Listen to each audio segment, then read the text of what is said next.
ምነው ተጨካከን? ኦርቶዶክሳውያኑ ገብቷል፣ ኤርሚያስም ገብቷል፣ ኤፍሬምም ገብቷል፣ እንትናም ገብቷል ብለው ሲቀውጡት እናንተ ደግሞ ምንም ዝም ጭጭ ነው ያላችሁት። ኤኒዌይ ያው እግረ መንገዴን ትዝብቴን ላስቀምጥ ብዬ ነው። እሺ ይቀለዳል እኮ እንደ ጉድ እኮ ነው እዚህ ቲክቶክ ላይ በኢየሱስ ክርስቶስ በጣም ቀልደኞች ሰዎች ተለቀውብናል። እ? ባለፈው አንዱ ገብቷል ብሎ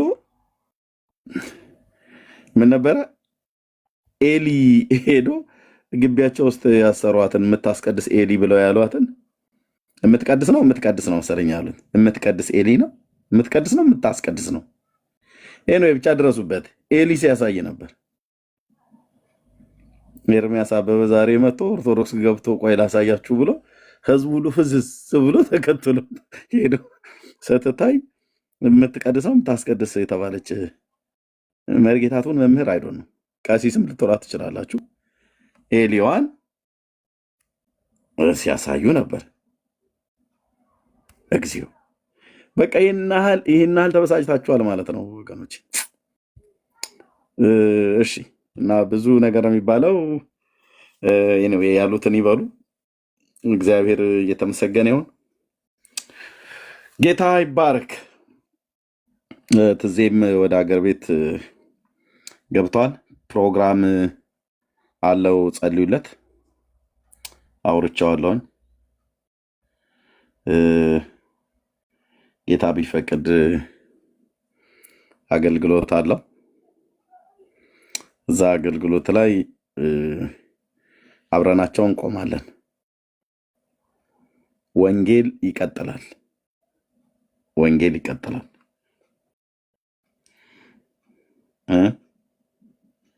ወንጌል ይቀጥላል።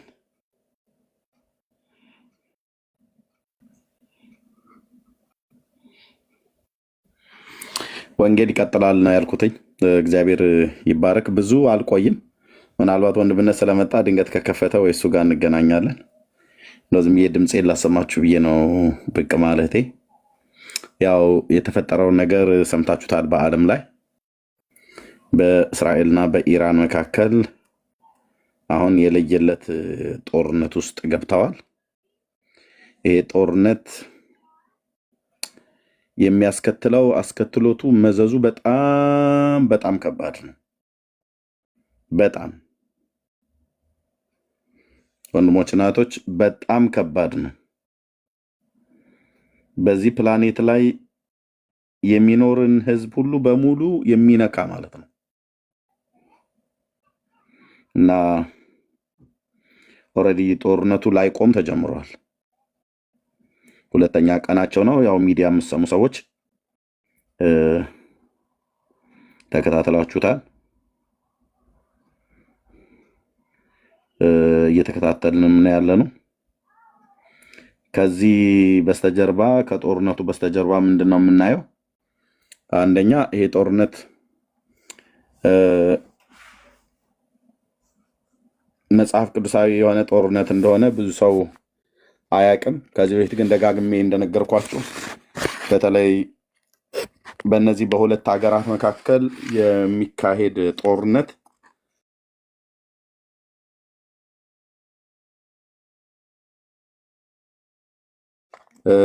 የፖለቲካ ጦርነት አይደለም። ይህንን አፌ ሞልቼ የምነግራችሁ የፖለቲካ ጦርነት በፖለቲካ ምክንያት የተነሳ ጦርነት አይደለም። የፖለቲካ ጦርነት በምንድን ነው የሚነሳው? አንደኛ መሬታቸው ኩታ ገጠም ከሆነ ማለት ጎን ለጎን ከሆነ ድንበር ገፍተኛል ወይ ደግሞ ሽፍቶች መጥተው ከኔ አገር ላይ ሰዎችን ዘርፈዋል፣ ከብቶቻቸውን እህላቸውን ወይ እንደዚህ አድርገዋል ምናምን ነገር ብሎ በሚል በእንደዛ አለ። ወይ ደግሞ የፖለቲካ ሁለተኛው ጦርነት ደግሞ የስልጣን ይገባኛል፣ እኔም ሀገሪቱን እመራው የአንተ ፓርቲ አይመራም የአንተ ፓርቲ አይመራም ብሎ በሚል በእንደዚህ አይነት የሚፈጠሩ ጦርነቶች አሉ። በተለይ ከጎረቤት ሀገራት ጋር በተገናኘ የሚነሱ ነገሮች ሁሉ ፖለቲካዊም እናም ደግሞ ብሔራዊ ጥቅምንም ከማስከበር አይነት አኳያ የሚነሱ ጦርነቶች ናቸው። የኢራንና የእስራኤል ጦርነት ግን እንደዛ አይደለም። የኢራንና የእስራኤል ጦርነት እንደዛ አይደለም። መነሻው እንደዛ አይደለም። ሆኖም አያውቅምም። በጣም ብዙ ሰዎች እየተነገራችሁም በእግዚአብሔርም ቃል አታስተውሉም። በእውነት እንዴት እንደምታስቡ ባላቅም ማለት ነው። የእግዚአብሔር ቃል ሰው ቢያንስ እንኳን እየተነገረው እሺ፣ እኔ አሁን የማላውቀው በጣም ብዙ ነገር አለ። የሚያውቁ ሰዎች መጥተው ሲነግሩኝ ቢያንስ ጥሩ ሰሚ መሆን አለብኝ። ወንድምነህ ዳንዬ አሁን የሆነ ነገር ቢናገር ጥሩ ሰሚ መሆን አለብኝ። ወንድሜ ነው፣ መቶ አምነዋለሁኝ። በእግዚአብሔር ቃል የሚነግረኝን ነገር ሁሉ ኢቭን በወንድማዊ ምክር እንኳን የሚመክረኝን ነገር ሁሉ በደንብ ነው የምሰማው። ምክንያቱም እኔ ጋ የሌለ ወንድሜ ጋ ያለ በጣም ብዙ እውቀት ስላለ ማለት ነው። ያንን ምክር ብሰማው እጠቀምበታለሁ፣ አተርፍበታለሁ፣ ምናልባትም ከጥፋትም እድንበታለሁ።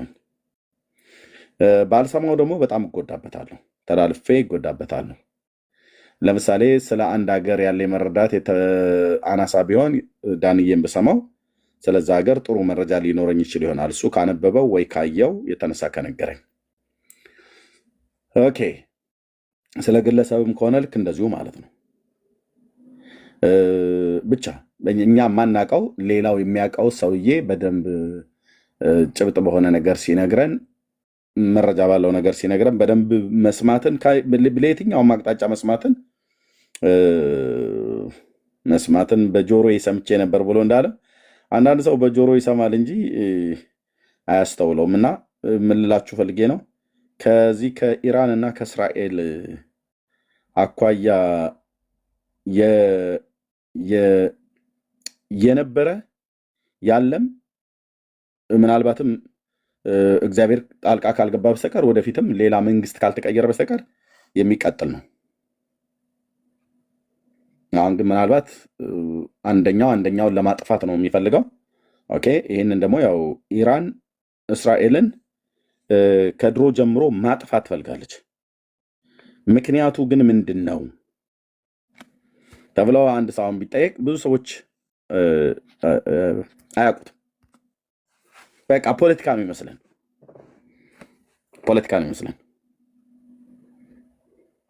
የእስራኤል ሕዝብ እንዲጠፋ የተፈለገበት ምክንያት ለምንድን ነው? ይሄን ደግሞ መጥፋት ከካርታ ላይ መሰረዝ መደምሰስ አለበት ብሎ የሚል ቁጥር አንድ የሚያቀነቅን ኢራን የሚባለው ሀገርና አሁን በስልጣን ላይ የነበሩቱ ትናንትና እንዳለ ወደ መቃብር የላካቻቸው ባለስልጣናቶቿና አሁንም በህይወት ያለው መንፈሳዊ መሪ የተባለው ሰውዬ ነው። ምንድነው ምክንያቱ? ምክንያቱ ምንድነው? ወንድሞች እናቶች፣ መጽሐፍ ቅዱሳዊ ነው ወይስ አይደለም? መጽሐፍ ቅዱሳዊ ካልሆነ ኤርሚያስ እዚህ ለምን ታወራለህ? አላወራም። መጽሐፍ ቅዱሳዊ ካልሆነ አላወራም። መጽሐፍ ቅዱሳዊነቱ ግን 100% የተረጋገጠ ስለሆነ ግን አወራለሁ። መንፈሳዊ ስለሆነ ጉዳዩ መንፈሳዊ ስለሆነ አሁን በቤታችሁ ውስጥ በኢራን እና በእስራኤል መካከል ስለሚደረግ ጦርነት እስራኤልን በተመለከተ እስራኤል ከሌሎች የአሕዛብ ሀገራት ጋር ስትዋጋ በምትዋጋው ጦርነት ምን ያህሎቻችሁ በቤታችሁ ውስጥ እየረገማችኋት እስራኤልን ማለት ነው እያበሻቀጣችሁ እንደምትናገሩ ክርስቲያኖች አላቅም። ግን አንድ ነገር ነግራችኋለሁ ወንድሞች እናቶች፣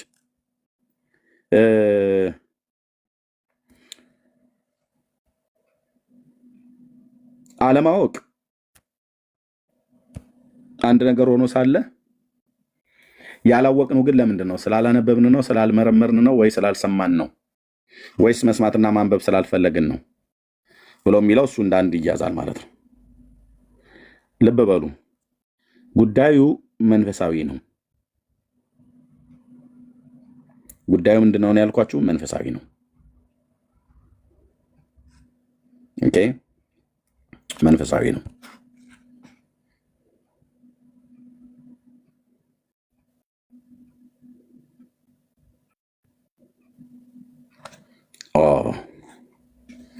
መንፈሳዊ ከሆነ መታየት ያለበት በምንድን ነው?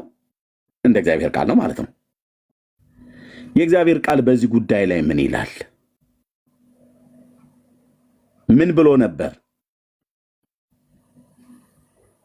አሁን የተጀመረው ጦርነት ትንቢታዊ ጦርነት ነው ወይ?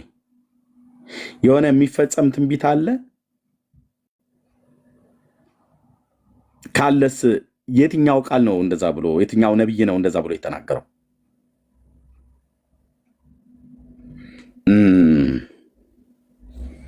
በደንብ መታየት አለበት ማለት ነው። አሁን ይህንን መጽሐፍ ቅዱስ የሚያነብ ሰው ብቻ ከሆነ ነው የሚያውቀው። መጽሐፍ ቅዱስን ማንበብ ብቻ አይደለም። አንዳንዶች መጽሐፍ ቅዱስ እናነባለን፣ ግን ፊት ሲፈጸሙ ብዙዎቹን አይተን አላስተዋልናቸውም። ያስተዋሉም ሰዎች ሲነግሩን ሰድበናል፣ ተላግደናል። አድነን ነው።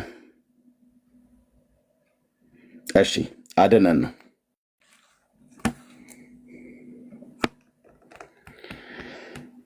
እና እባካችሁ የወንጌል አማኞች ወንድሞቼ እና እህቶቼ፣ በተለይ በጌታ ያመናችሁ በጣም ጥንቃቄ አድርጉ። በጣም ጥንቃቄ አድርጉ። እሺ በትንቢተ ኤርምያስ መጽሐፍ ምዕራፍ 49 ቁጥር 35 ላይ ያለውን ቃል መነሻው አድርገን እና ከዘመኑ ፍጻሜ ጋራ ምንድነው የሚያሳየን? ይሄ ጦርነት ዋናው ኮር ዋናው ፒላሩ የእስራኤል ከአሕዛብ ጋር መዋጋት፣ አሕዛብ ከእስራኤል ጋር መዋጋት ምንድን ነው እያሳየን ያለው? ባይዞ ታውቃላችሁ፣ ይሄ ጦርነት ወደ ሶስተኛ ዓለም ጦርነት ያድጋል። እግዚአብሔር ጣልቃ ካልገባ በስተቀር ይልሲ እዚሁ ወርና 2 ወር ባልሞላ ውስጥ ወይ 1 ወር ባልሞላ ውስጥ ሌሎች ሲገቡበት ታዩታላችሁ።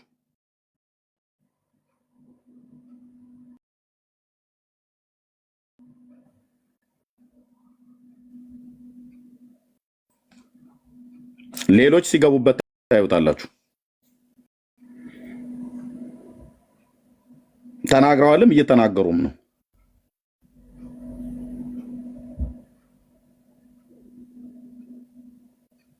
ወርልድ ዋር 3 ማለት ነው።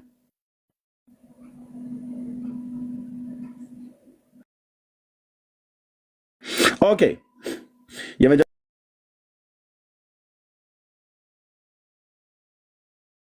ዓለም ጦርነትም ህዝብ አልቋል። የሁለተኛ ዓለም ጦርነትም ህዝብ አልቋል። የሶስተኛውም አሁን ህዝብን ይጨርሳል። የጦርነት ሰላም የለውም። ኦኬ እና ምንድነው ግን የሚያሳየን? ምንድነው ለእኛ ለክርስቲያኖች ምንድነው የሚያሳየን? መጽሐፍ ቅዱስ እናነባለን ብለን ለምንል እና ጌታን ለተከተልን ሰዎች ምንድነው የሚያሳየን? ይህን ሁሉ ጭምር አንድ ትልቅ አላርም እንደሆነ ልናውቅ ቅዱስ ያነበባችሁ የምታስተውሉ ያስተዋላችሁ ከዘመኑ ጋራ የመጽሐፉን ልሳን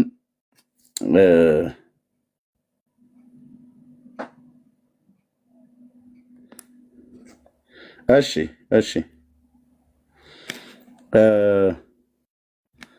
እኔ ማን ልበል እህቴ?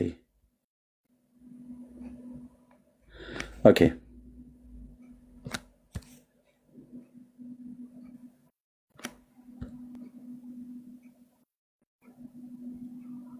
ኦኬ ኤላም የት ነው ያለው? የት ነው ያለው አላችሁ?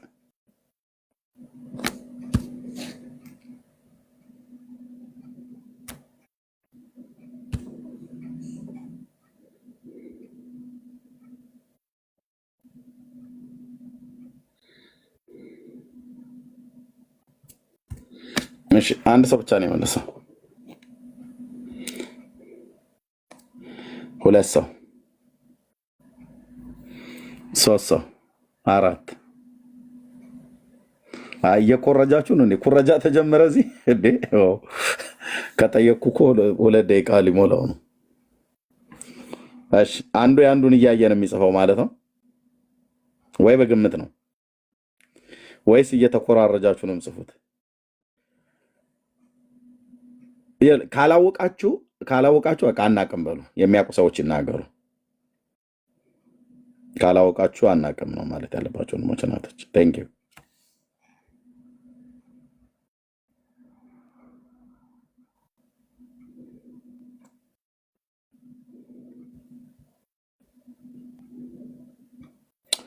እሺ ኦኬ ማካኒዝ ሩሲያ ነው ምናምን ነገር ብሎ አለ። ኦኬ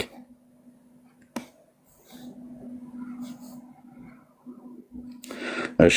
ጆስ ደግሞ የሴም ልጆች ብሎ ኤላም፣ አሶር እና አርፋክስድ፣ ሉድ፣ አራም ናቸው ብሎ ዘፍጥረት 10:2 ጠቀሰ። ኦኬ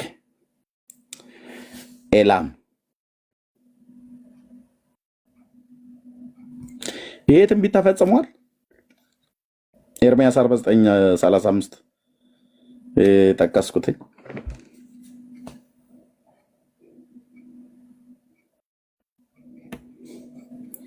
ተፈጽሟል ከዚህ በፊት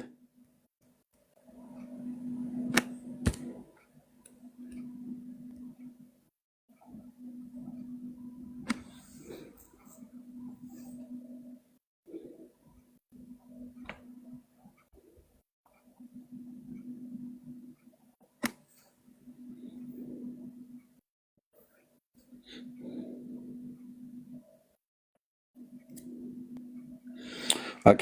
ጥቂት ሰው ነው የሚመልሰው። እሺ ምናልባት አሁን ለጊዜው ለሰላምታ ያለ ይሄን ያህል ከገባው ጌታ ቢፈቅድ ምሽት ላይ በደንብ በዚህ ጉዳይ እገባበታለሁ።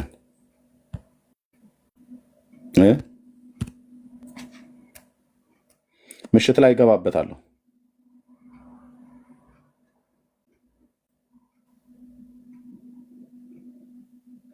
ምንድን ነው ያልኳቸው ወገኖቼ? ምሽት ላይ እገባበታለሁ በእግዚአብሔር ቃል የዘመን ፍጻሜ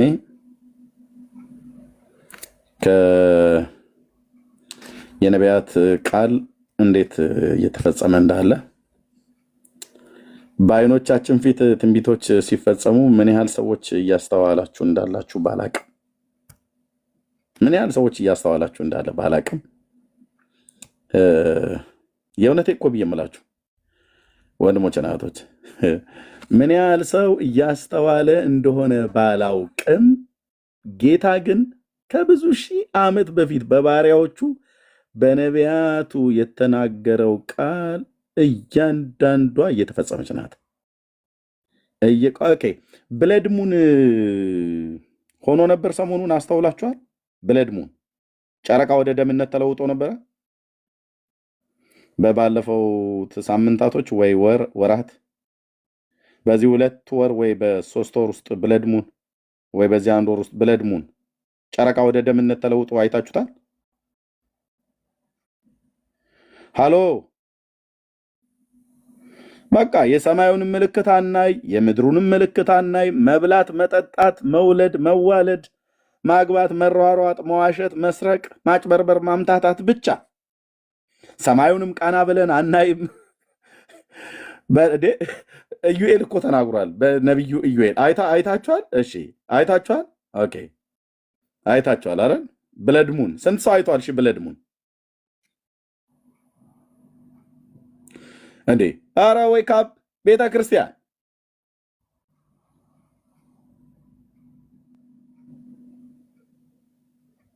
መቼ ታያለሽ አንቺ? ቲክቶክ ነው የምታዩ? ቲክቶክ ነው በቃ መጫር ነው፣ መቆፈር ነው፣ ወደዛ መሞንጨር ነው፣ ስክሮል ማድረግ ነው። ደግሞ ማገባ እስኪ ምናምን ነገር እያልክ ማለት ነው። ሰማዩን ቀና ብለህ በሰማይ ላይ የሚሆነውን ምልክት አናይም። በምድሩ ላይ እሺ፣ የምድሩንስ አሁን ተረጋግተህ ተቀምጠሃል። የኪዳኑ ሕዝብ የሞትና የሽረት ጉዳይ ግብግብ ውስጥ ነው ያለው፣ እልቂት ውስጥ ነው ያለው። አንተ ግን ቁጭ ብለሃል። ስቴክን ይህን ይዘህ ፈንዲሻን እየበላህ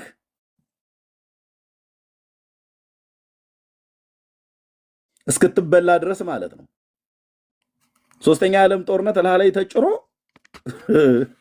በኒኩለር እስክታልቅ ድረስ ዝም ጭጭ። ወይ አንጸልይ፣ ወይ አናስተውል። የሰማዩን አይተን አናስተውል፣ የምድሩንም አይተን አናስተውል።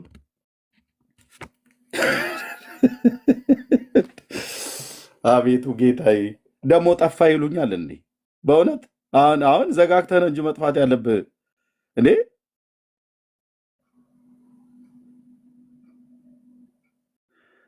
ቶ አሜሪካ ታይቷል፣ ቻይና ታይቷል ብላችሁ እሺ፣ ብለድሙን እሺ፣ ምን ያህል ስንት ጊዜ ሆነው ከታየ? ብለድሙን ሚንስ ጨረቃ ወደ ደምነት የተለወጠው። ጨረቃ ወደ ደምነት ሲለወጥ ብዙ ጊዜ ያስተውላችኋል። ምንድን ነው የሚሆነው?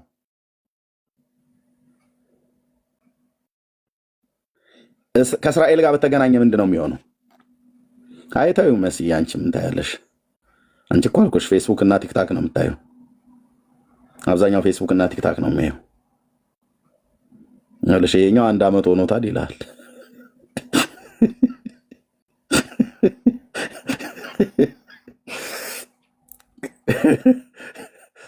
እሺ ከእስራኤል ጋር ምንድን ነው የሚሆነው? ወንድሞች ናቶች፣ ጨረቃ ወደ ደምነት ሲለወጥ ምንድን ነው የሚሆነው?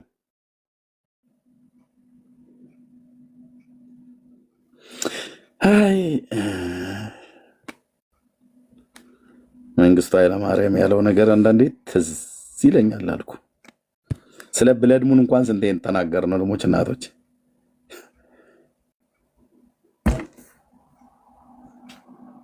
ብለድሙን ሲሆን ሁል ቀን ምንድን ነው የሚሆነው? ወንድሞች እናቶች፣ ጃጅመንት ነው፣ ፍርድ ማለት ነው።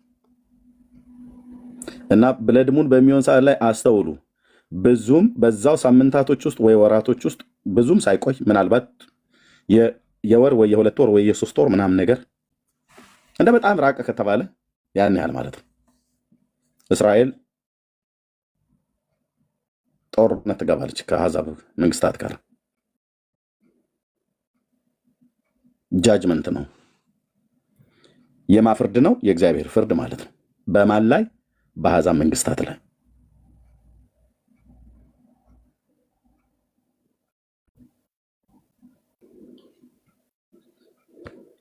የነቢያትን መጽሐፍትንም ያነባል ሰው፣ እናነባለን። አታነቡም ብያለም። አንዳንድ እግዚአብሔር ወንዶችና ሴቶች ልጆች ካነበበ በኋላ አንዳንዱ ጉንጩን ማነው እንትን እንደው ከንፈሩን ወደ ጎን ይጠመዝዘውና ምንድን ነው ኤርሚያስ ምልህ ምናምን ነገር ብሎ ሊያቃልል ይፈልጋል።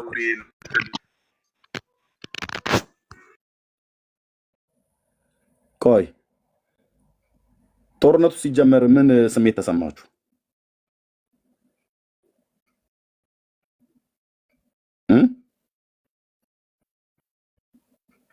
የእስራኤል ኢራን ጦርነት ኦፊሻሊ ከዚህ በፊትም ያው ይወራወሩ ነበር፣ ግን አሁን ታላቁ ጦርነት የተነሳው የማይመለስ የማይበርድ ማለት ነው። ምንድን ነው የተሰማችሁ? ተዘልለህ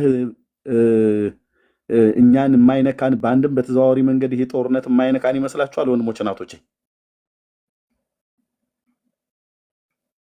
እኔ እኮ ሴፍ ቦታ ነው ያለሁት አሜሪካ ነው ምናምን ብለህ ብትል አሜሪካን የማይነካው ይመስልሃል? እኔ እኮ ኤርሚ አንተ ስለማታውቀኝ ነው። ካናዳ እኮ ነው የተቀመጥኩት ካልጋሪ ላይ። የማይነካው ይመስልሃል? ኧረ የለም፣ እኔ አውስትራሊያ ነው። እኔም በቃ በሰላም እስያ ውስጥ ነው የተቀመጥኩትኝ። አፍሪካ ውስጥ ነው ያው በድህነት ዝም ብዬ እቀጥላለሁ፣ ምንም አይነካኝም ብላችሁ አላችሁ ወንድሞች እናቶች። ወርልድ ዎር 3 ሶስተኛው የዓለም ጦርነትን ሊያስነሳ የሚችለው እሳት ተለኩሷል። እግዚአብሔር ከሁለቱም መንግስታት ጀርባ ያሉትን ነገስታት ካላስቆመ በስተቀር ማለት ነው። ሃሎ ጌታ ኢየሱስን ተቀበይ ስትባይ ስትለመኝ የነበርሽ ስትለመን የነበርክ ሁሉ ያከትምልሃል ማለት ነው። ሶስተኛ የዓለም ጦርነት መታነሳ ማለት የኒኩለር ጦርነት ነው የሚሆነው። እስራኤል የመኖርና ያለመኖር ህልውናን ስለተነፈገች ነው ተገዳ የገባችበት ነው።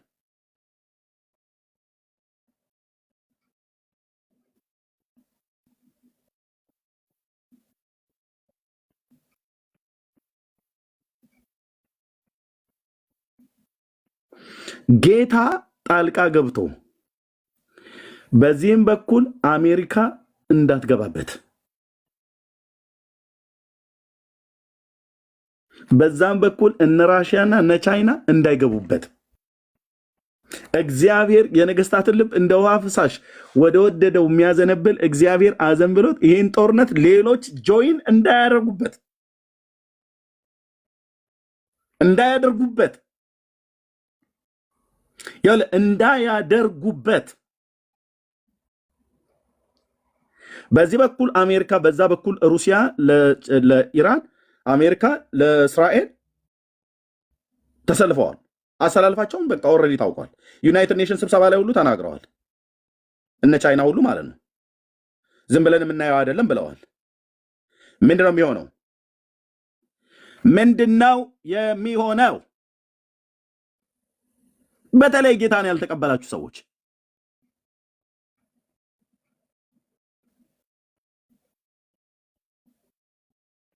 ምንድነው የሚሆነው? ስንቶቻችሁ ጸለያችኋል?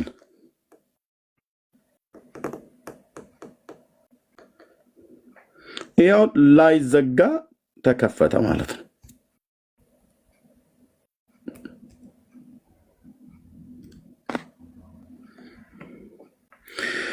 ደጋግሜ ከዚህ በፊት ነግራችኋለሁ። ለብዙ ዓመታት ሶሻል ሚዲያ ላይ አንዳንዶቻችሁም እየቀለዳችሁም ስታሾፉ ስትሰድቡኝም ሁሉ ነበር። አንዳንዶቻችሁም ስትቀልዱ፣ አንዳንዶቻችሁም የምር ማለት ነው። እኔ ያልፈቀድኩትን ሰው በስተቀር አታስገቡ። እኔ ያልፈቀድኩትን ሰው እንዳታስገቡ። ስቶፕ ወገኖች፣ ምንድነው ሞዴሬተሮች፣ ሰው እንዳታስገቡ። ኦኬ፣ ምንድነው እየሆነ ያለው? ወዴት ነው የሚሄደው? ኦኬ፣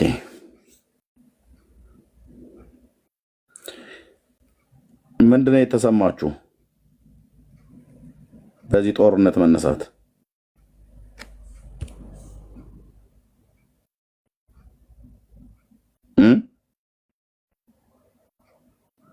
የእውነት ተናገሩ። ስንት ሰው ጸልዮ ነበረ?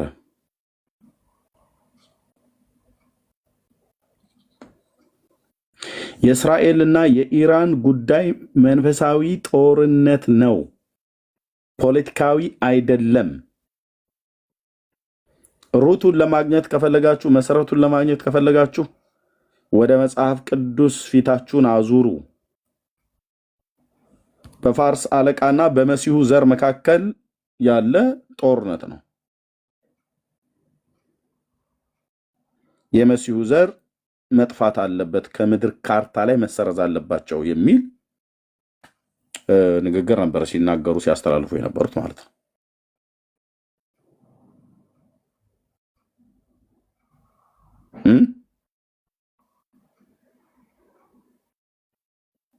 እነሱ ደግሞ አንጠፋም፣ አጥፊያችንን ቀድመን እናጠፋለን ነው።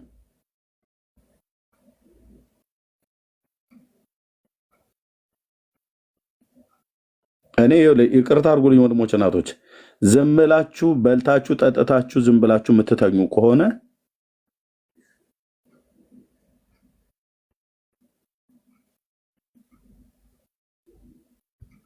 ተጣላችኋል። የዘመን ፍጻሜን የጌታችን የኢየሱስ ክርስቶስን ዳግም መምጣት ሰው ለማውራት አገልጋዮች እንኳን የተባሉ እንኳን ለማውራት ራሱ እንኳን አይፈልጉትም። አሁን ብዙ አገልጋይ አይተው ከሆነ ኢየሱስ ጌታ ነው፣ ኢየሱስ ጌታ ነው፣ ኢየሱስ ይመጣል ይላል እንጂ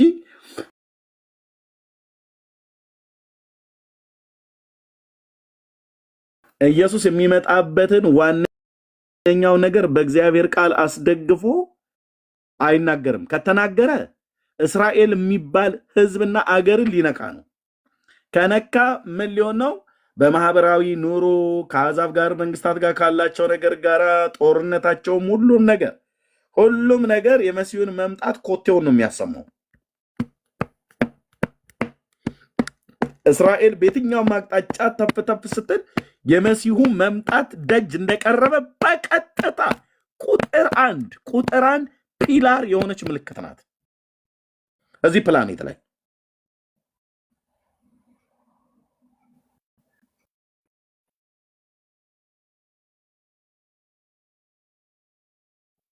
ፒላር ዋነኛ ምልክት ናት። ይህንን ብዙ ክርስቲያኖች እንኳን ራሱ መስማት አይፈልጉ። ድንጋይ አምላኪ አሕዛብ ወንዝና ተራራ አያቶች ቅድመ አያቶችህ ለእሱ ሲሰግዱ የነበሩ ማለት ነው። የአብርሃም ዘር ነኝ አለ። ማ ቢወልድ ማ ቢወልድ የብልሃ እንዳትመልስ። ከዛ ይልቅ ገናም እኮ በክርስቶስ ኢየሱስ ዳግም ተወልደ ከሆነ እውነት ነው፣ እውነት ነው። በክርስቶስ ኢየሱስ በመሲሁ አምነህ ዳግም ተወልደ ከሆነ እውነት ነው። የአብርሃም ዘር እንደ ተስፋው ቃል ወራሽ ነህ። አንተ መቼ ተወለድክና? ሙልሙል ያልክ እኮ ኦርቶዶክስ አማኝ ነህ። ገና በነ አርሴማ በነ ከተማ የምታምን ማለት ነው። ስለዚህ የአብርሃም ልጅ ነኝ አትበል። አንተ የአርሴማ ልጅ ነህ። የጊዮርጊስ፣ የአርሴማ፣ የአቡነ አረጋዊ፣ የአቡነ እንጦስ፣ የአቡነ መቃርስ ምናምን ነገር የአብርሃም ሲናፍቅ ይቀራል። ሩቅ ነህ ብራዘርዬ፣ ሩቅ ነህ። በመሲሁ በኩል የሚያምኑ ናቸው የአብርሃም ዘር የተስፋው ቃል ወራሾች፣ በኢየሱስ ክርስቶስ የሚያምኑ ማለት ነው። አንተ አሰስገሰሱን ሁሉ ይዘህ የአብርሃም ልጅ ነህ ትላለህ። እኛ ላይ ነው ሙድ የምትይዘው። ዳርያዝ። እሺ ብራዘርዬ ዳርያዝ። ኤንዌይ መጽሐፍ ቅዱስ የሚናገረው በጣም ሲሪየስ የሆነ ጉዳይ ነው ወንድሞች እና እህቶች፣ በጣም ሲሪየስ። የኢትዮጵያ ምሽት ላይ ምናልባት ሌሎች ሰዎች ተደራርበው ካልገቡ ገባበታለሁ በዚህ አርዕስት። ልጆች የሚተኙበትም ጊዜ ስለደረሰ ብዙ አልቆይም። ግን እንደው ለምን ጠፋ ምናምን ነገር ብላችሁ ላላችሁኝ ወንድሞች እና እህቶች በዚች 2 ቀን 3 ቀን ሆነኝ አይደለ? 2 ቀን ይመስለኛል፣ 2 ቀን ይመስለኛል። እስራኤል ስትነካ የዚች ፕላኔት አይኗ ተነካ ማለት ነው። እስራኤል ስትነካ የዚች ፕላኔት ልቧ ማለት ነው፣ ልቧ ተነካ ማለት ነው። ወንድሞችና እህቶች እንደ ቀለል ማወራ እንዳይመስልም፣ የነገር ፍጻሜም እዛው ነው። የነገር ጅማሬም እዛው ነው። የነገር ፍጻሜም እዛው ነው። በቀድሞ ቤቴ ቋንቋ ንግግር እግዚአብሔርሰ ንጉሥ ውእቱ እምቅድመ ዓለም ወገብረ መድኃኒት በማእከለ ምድር ይላል። እግዚአብሔር ከዓለም አስቀድሞ ንጉሥ ነው፣ በምድር መካከል መድኃኒትን አደረገ ይላል። የዚህ ፕላኔት ሴንተር ናት እስራኤል።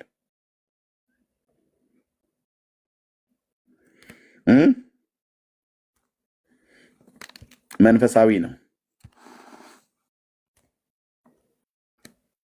ጉዳዩ፣ መንፈሳዊ ነው።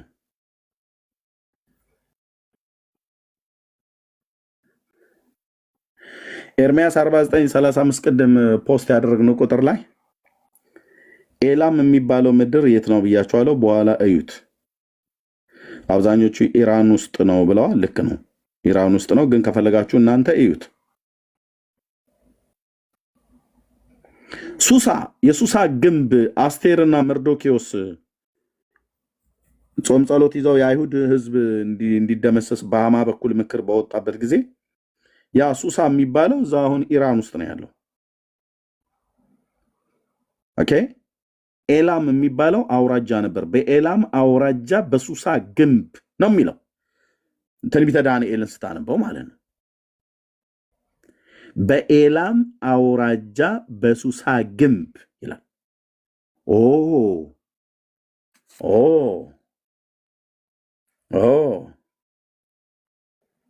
በኤላም አውራጃ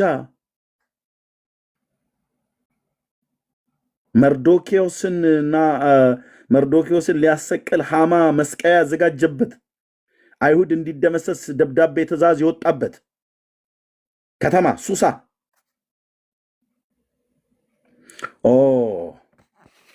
አየህ፣ ከእንቅልፍ እንደሚነቃ ሰው ተነቃለ ማለት ነው። የነቢያትን መጽሐፍ ካነበብክ እና ከዛ ጊዜ ጀምሮ ነው የአይሁድ ሕዝብ እንዲደመሰስ እንዲጠፋ የሚፈልገው።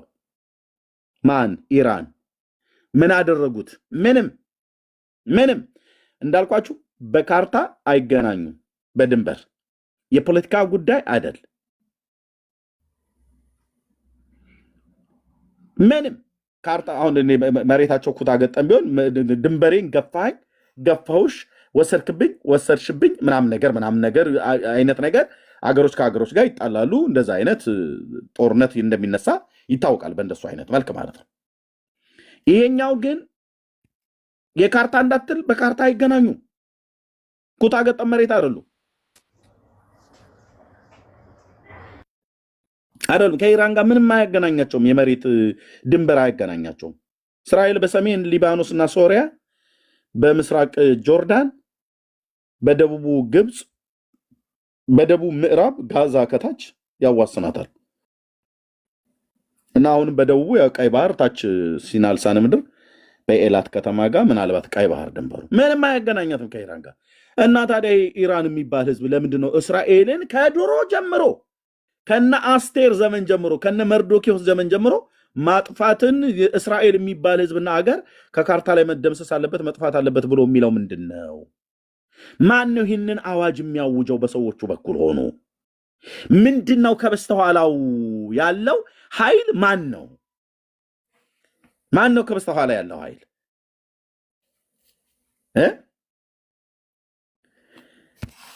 እስራኤል ይጥፋ ብሎ የሚል አዋጅን ለማወጅ ከበስተኋላ ያንን ህዝብና አገር የሚዘውረው ማን ነው ብለው ካልከኝ ገብርኤልን በዳንኤል መጽሐፍ ላይ በአየር ላይ 21 ቀን የተዋጋ የፋርስ አለቃ መንፈስ ይባላል። የክፉ የመናፍስት ኃይላት ገዢ ነኝ ብሎ የተቀመጠ አውሬ ማለት ነው። ለጥ ብለሃል። ጴንጤ ሲነግሩ አሰማ፣ ኦርቶዶክሱማ ጭራሽ የለም ሰዓሊ ለነ ቅድስት ነው ብሎ የሚለው ሰዓሊ ለነ ቅድስት ነው። ጠዋት ነጋ ጠባ ዝንቡን እሺ እያለ ሰዓሊ ለነ ቅድስት ነው ብሎ የሚለው ምንም እሱ መጽሐፍ ቅዱስ አያነብም። ምንም የሚያውቀው ነገር የለም።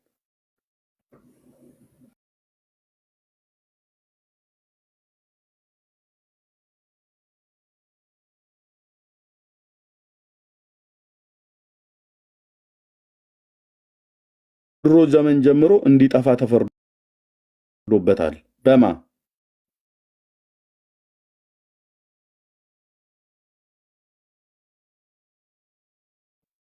ይሄ ህዝብ ያልኩ እስራኤል የሚባል ህዝብ ከምድር ዙሪያ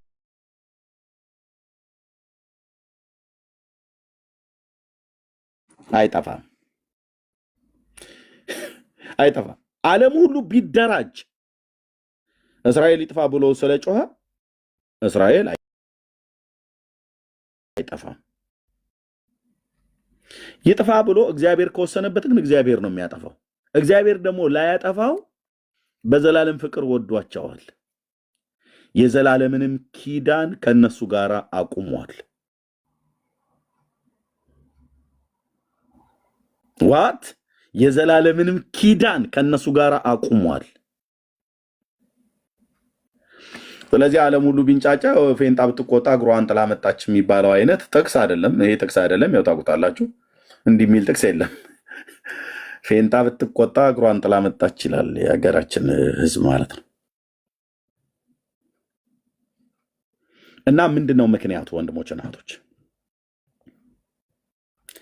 የፖለቲካ ጉዳይ ካላጣላቸው፣ የድንበር ጉዳይ ካላዋጋቸው ምንድነው ውጊያው? ስንት ሰው ነው ታስተውላላችሁ? ከዛሬ አይ ቲንክ 3 ነው 4 ዓመት በፊት 3 ወይ እንደዚህ ዓመት 3 ዓመት ይመስለኛል የኢራኑ መንፈሳዊ መሪ እስራኤል የሚባል ሀገር በካርታ ላይ ከ15 ዓመት በኋላ አይገኝም እናጠፋዋለን ብሎ ሲል የሰማ ሰው ስንት ሰው ነው? እሺ የሰማ ሰው 77 ቁጥር ይጻፍልኝ። የሰማ ሰው መንፈሳዊ መሪው ሰምታችኋል አይደል? አዎ ከካርታ ላይ እንደመስሳታለን እስራኤል የሚባል ህዝብና አገር መኖር የለበትም ብሏል አይደል? አሁን አንዱ የፋርስ አለቃ እዚህ ያገኘሁት ልጅየው ማለት ነው እና ወደዛ ወደ ሲኦል ልሸኘው አይመስልም? ቴዲ የሚባል ማለት ነው። ሀያቶላ ጋር ሄድ ብራዘርዬ፣ እዛው ያነጋግሩሃል። ኦኬ ለምንድን ነው አሁን አንድ ሉዓላዊትን ሀገር ከካርታ ላይ መደምሰስ መጥፋት አለባት ምናምን ነገር ብሎ ያለው? ከዚህ ደጋግሜ እዚህ ሶሻል ሚዲያ ላይ ስናገር ሰምታችኋል። እኔ የዛን ቀን በጌታዬ መንፈስ ሊድ ስለምደረግ እግዚአብሔር መንፈስ ቅዱስ ስለሚመራኝ እሱ እንዳደረገኝ ነው የምሆነው። የዛን ቀን ሰው ላይ እንደዚህ ብዬ ጸልዬ አላውቅም። ይህ ሰው ያልኩትኝ ጌታን ያን ድምፅ ስሰማ ይህ ሰው ይህንን የቀጠረውን ዘመንና ወር ይህን የቀጠረውን ዓመት ሳያይ እግዚአብሔር ሆይ ከምድር ላይ እንድታነሳው ብዬ ጸልያለሁ። ይህንን የቀጠረውን 15 ዓመት በ15 ዓመት ውስጥ እስራኤልን ከካርታ ላይ ሰርዛታለሁ ነው ያለው።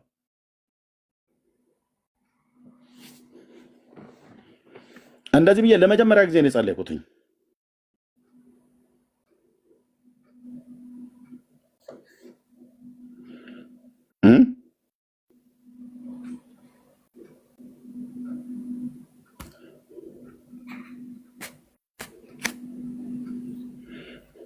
እንግዲህ የምናየው ይሆናላ።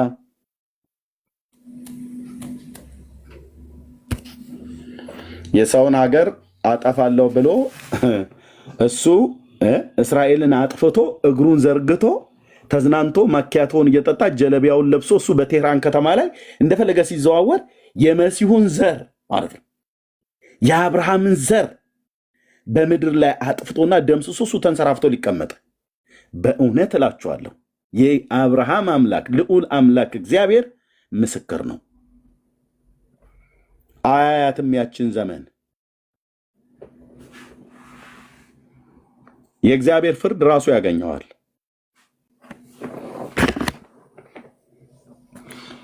መለላችሁ ነው ወንድሞች እናቶች፣ መጽሐፍ ቅዱሳዊ ነው፣ መንፈሳዊ ነው ጦርነቱ። መጽሐፍ አስቴር ላይ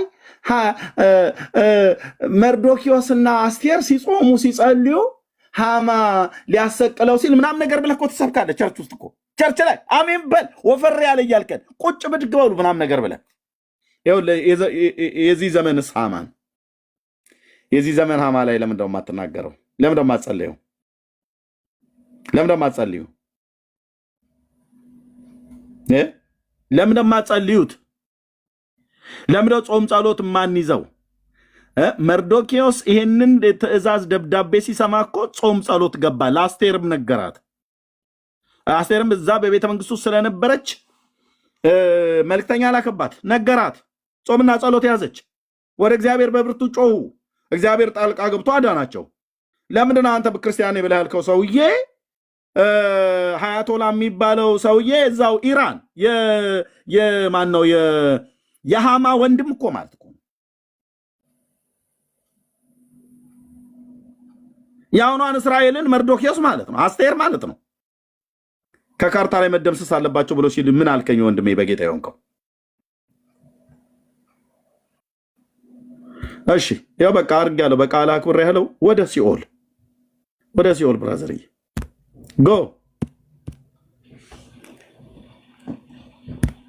ያ በቃ ባፍ ቃል አክብር ያለው ወደ ሲኦል ማለት ወደ ቲክቶክ ሲኦል ሸኝቻለሁ ማለት ነው። you can't go ብራዘር። እኔ ኪዳን ካለው ጋር ነው የምቆመው። ኪዳን ካለው ጋር ነው የምቆመው ብራዘር። አምላኬን ነው የምሰማው፣ የአምላኬን ቃል ነው የምሰማው። ለምን ንቅንቅ ብለህ ይሄን ቤት አንፎሎ እያደረግክ አትወጣም? እንደውም ከፈለጋችሁ ልፍቀድላችሁ። በእውነቴን ብዬ የምላችሁ